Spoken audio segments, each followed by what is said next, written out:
Anda kembali bersama kami di Forum Christian. Saat ini sudah bergabung bersama kami juru bicara pemerintah untuk program vaksin COVID-19, vaksinasi COVID-19, Siti Nadia Tarmizi. Selamat malam, Bu Nadia. Selamat malam, Mbak Fisnya. Ya, Bu Nadia, saat ini Presiden kasih target 2 juta vaksin per hari di bulan Agustus. Kalau kita lihat data hari-hari ini ya antara 200.000 sampai 400.000. Ada langkah berbeda yang akan dilakukan untuk bisa mencapai target yang diberikan oleh Presiden, Bu? Iya, tentunya kita tahu di awal Juli kemarin ya, kita sudah bisa mencapai vaksinasi itu sampai dengan 1,5 juta dosis per hari ya. Tapi kemudian dikarenakan peningkatan kasus selama 3-4 minggu belakangan ini, tentunya kemudian menjadi fokus kita adalah bagaimana penanganan untuk menurunkan laju kasus ini dahulu. Baru kemudian nanti kita mengakselerasi kembali upaya percepatan vaksinasi. Jadi kalau kita lihat vaksinasi kita itu sempat turun ya, rata-rata sekarang ini sekitar 800 ribuan untuk penyuntikan dosis per hari. Nah memang kalau kita melihat bahwa di bulan Juli ini ada sekitar 25 juta dosis vaksin yang tersedia, dan nanti di bulan Agustus itu ada 40 juta dosis vaksin. Nah nanti di September itu akan meningkat lagi menjadi 60 juta dosis vaksin.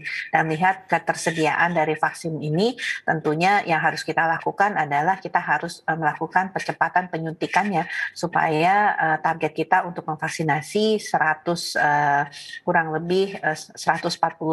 ditambah dengan sisa lansia dan tambahan pada anak remaja itu kita totalnya 180 juta dosis sasaran yang harus kita selesaikan sampai dengan akhir Desember 2021. Jadi saat ini kita memang upayakan penurunan kasus dulu supaya kita bisa kendalikan, dan kedua adalah nanti setelah tentunya pelaksanaan PPKM level 4 ini juga selesai, kita akan mengakselerasi lagi untuk bisa mencapai target 2 juta dosis per hari tadi.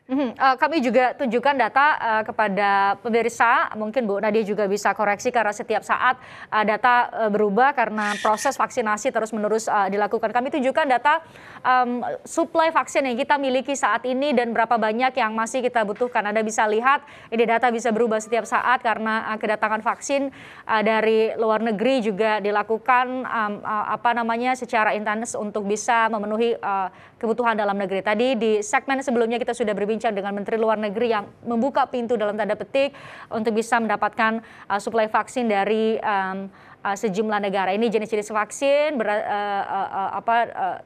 berikut dengan jumlahnya yang sudah masuk ke Indonesia. Saya kembali ke Bu Nadia. Bu, tadi Ibu menyebutkan bahwa memang karena saat ini kenapa belum memenuhi baru hanya sampai tadi 800.000 per hari karena memang masih fokus untuk menahan laju penyebaran COVID-19. Tapi ada survei dari Lembaga Survei Indonesia 18 Juli lalu, Bu Nadia, kenapa terjadi perlambatan vaksinasi karena masih ada yang tidak percaya, 36% masih ada yang menolak vaksin karena merasa tidak menilai bahwa vaksin itu tidak efektif. Ada jenis vaksin tertentu yang dinilai tidak efektif. Tanggapan Ibu seperti apa?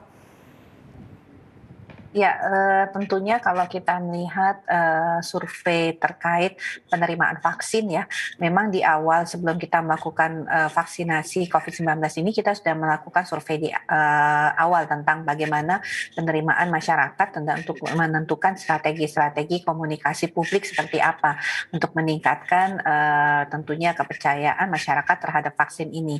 Dan memang dari hasil survei tersebut sekitar 7% itu masyarakat masih tidak mau untuk atau menolak untuk divaksin. Sementara 30% itu ragu-ragu untuk divaksin. Nah, di bulan Mei kemarin sempat kita melakukan juga survei secara daring, angka yang menolak untuk divaksin ini ada sekitar pada angka 6%. Jadi baru turun sekitar 1%. Tetapi yang cukup besar yang kemudian menyatakan ragu-ragu atau masih belum mau divaksin itu hanya sekarang tinggal 18%. Jadi sudah lebih banyak karena mungkin masif sensitifnya informasi yang kita sampaikan. Terkait tentang efikasi, kita tahu bahwa semua vaksin yang saat ini kita miliki, itu baik Sinovac ataupun Sinopharm yang kita gunakan untuk vaksin gotong royong, dan juga AstraZeneca maupun yang terakhir Moderna, ini sebenarnya sudah merupakan vaksin-vaksin yang direkomendasikan oleh WHO. Bahkan 3 dari vaksin tersebut, yaitu Sinovac, Sinopharm, dan AstraZeneca, ini sudah mendapatkan pengesahan standar dari WHO dengan mendapatkan izin penggunaan list di dalam WHO atau yang kita sebut sebagai emergency use listing ya. Nah, memang efikasi dari vaksin itu berbeda-beda. Kalau kita lihat Sinovac itu 65%, sementara AstraZeneca itu 62%, Sinopharm itu kurang lebih sama 65%, dan untuk Moderna itu 94%. Nah, tetapi sampai saat ini juga WHO belum ada yang merekomendasikan ya bahwa seruan kepada negara untuk tidak menggunakan salah satu jenis vaksin. Karena walaupun ada varian baru, kemudian juga kita ketahui bahwa terjadinya peningkatan kasus, tapi semua vaksin sampai saat ini dianggap oleh WHO masih sangat efektif ya, karena minimal efikasi dari WHO itu Mbak Christian hanya 50%. Jadi penurunan sebagai akibat adanya varian baru itu terjadi pada semua jenis vaksin, bahkan vaksin Pfizer, AstraZeneca pun terjadi penurunan ya.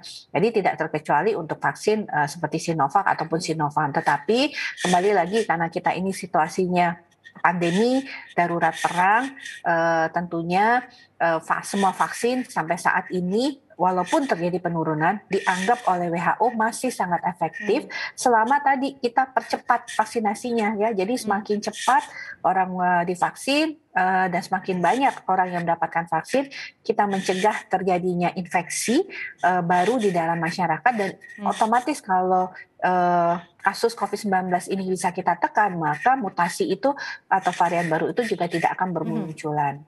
Itu logikanya, Bu Nadia. 17 Juli lalu Pak Presiden bilang meminta Menteri Kesehatan dan juga pemerintah daerah agar menghabiskan stok vaksin COVID-19 yang ada saat ini. Seberapa banyak stok vaksin yang sudah didistribusikan, Bu, dan bagaimana distribusi terutama pemberian atau penyuntikan kepada masyarakat di tingkat paling bawah? Seperti apa koordinasinya? Iya, kalau kita lihat ya sampai saat ini kita kurang lebih memiliki 100 192 juta dosis vaksin, Christian ya, sampai saat ini. Dimana kalau kita lihat ya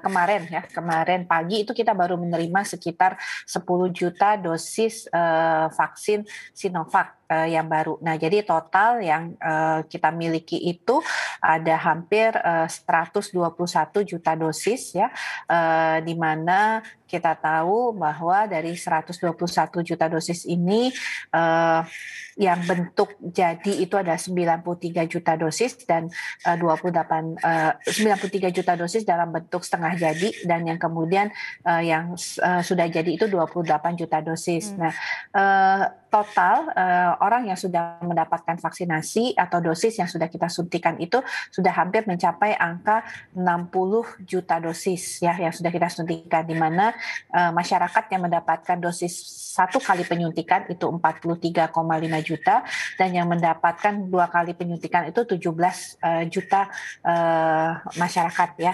Nah, sementara vaksin yang sudah kita distribusikan dari 121 tadi ada sebanyak 73 juta dosis ya. Nah, sisanya ini memang adalah vaksin-vaksin yang masih dalam proses, karena kita tahu ada vaksin yang harus diubah dari vaksin setengah jadi menjadi vaksin jadi. Yang kedua adalah vaksin jadi yang kita terima itu harus mengalami proses untuk quality control. Nah, dua hal ini yang memang harus kita percepat pelaksanaan vaksinasinya sesuai dengan arahan Pak Presiden ya, supaya tadi ketersediaan vaksin vaksin tadi dipercepat. Nah, yang kedua adalah ada beberapa daerah ya, tidak semua tentunya provinsi ataupun kabupaten kota yang kemudian masih menyimpan stok vaksin untuk sebenarnya dicadangkan untuk pemberian vaksinasi dosis kedua. Nah, padahal kita sudah menyampaikan kepada Dinas Kesehatan provinsi dan kabupaten kota untuk tidak melakukan stok vaksin di gudang masing-masing ya, baik itu di gudang provinsi, gudang kabupaten kota ataupun di fasilitas pelayanan kesehatan. Jadi tidak perlu menghitung menjaga vaksin itu sampai dengan ketersediaannya 28 hari di gudang-gudang supaya nanti kita bisa lebih mempercepat vaksinasi karena nanti pada saat jumlah vaksin atau stok vaksin tersebut sudah menipis sesuai dengan laporan, pasti akan kita suplai kembali. Nah, inilah yang kemudian didorong oleh Pak Presiden untuk semua daerah jangan menyimpan stok vaksin tersebut. Selain tadi kita harus mempercepat upaya produksi vaksin jadi dan juga proses quality control-nya. Jadi koordinasi di lapangan sudah berjalan baik atau ada yang saat ini tengah dilakukan perbaikan oleh Kementerian Kesehatan?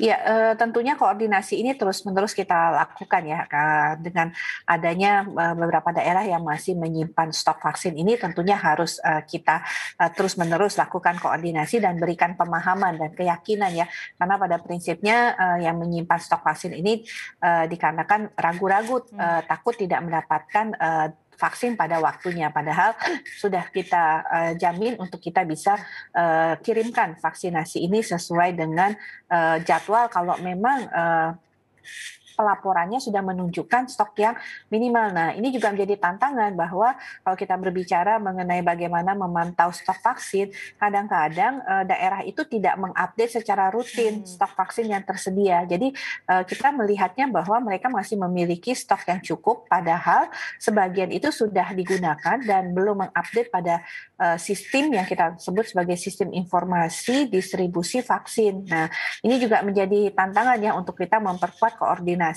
dan juga memastikan karena rentang kendali kita kan tidak cukup jauh untuk bagaimana misalnya puskesmas atau rumah sakit ini tidak membuat stok vaksin di tempatnya mereka masing-masing. Nah, ini tentunya kan perlu koordinasi dengan Dinas Kesehatan Kabupaten Kota untuk memastikan juga jangan sampai puskesmas atau rumah sakit itu menyimpan stok vaksin sampai dengan 28 hari ke depan. Baik, koordinasi sudah terus dilakukan. Anda juga bisa atau kita semua bisa memantau perkembangan vaksinasi di vaksin.kemkes.go.id. Datanya terus diupdate. Terima kasih Bu Nadia, Siti Nadia Tarmizi, juru bicara pemerintah untuk program vaksinasi COVID-19 sudah bergabung bersama kami melengkapi pembicaraan kami malam ini di Forum Christian mengenai vaksin. Mari sama-sama kita sukseskan vaksinasi supaya semakin banyak lagi orang-orang terkasih kita yang terbentuk imunitasnya untuk kemudian kita jaga bersama tidak terpapar COVID-19 sebagai bagian dari upaya kita semua. Terima kasih Bu Nadia sekali lagi. Terima kasih juga untuk Anda pemirsa. Sama-sama. Sudah menyaksikan kami di Forum Christian. Jaga selalu protokol kesehatan, taati selalu protokol kesehatan. Salam sehat selalu untuk kita semua. Saya Christian Grich. Sampai jumpa.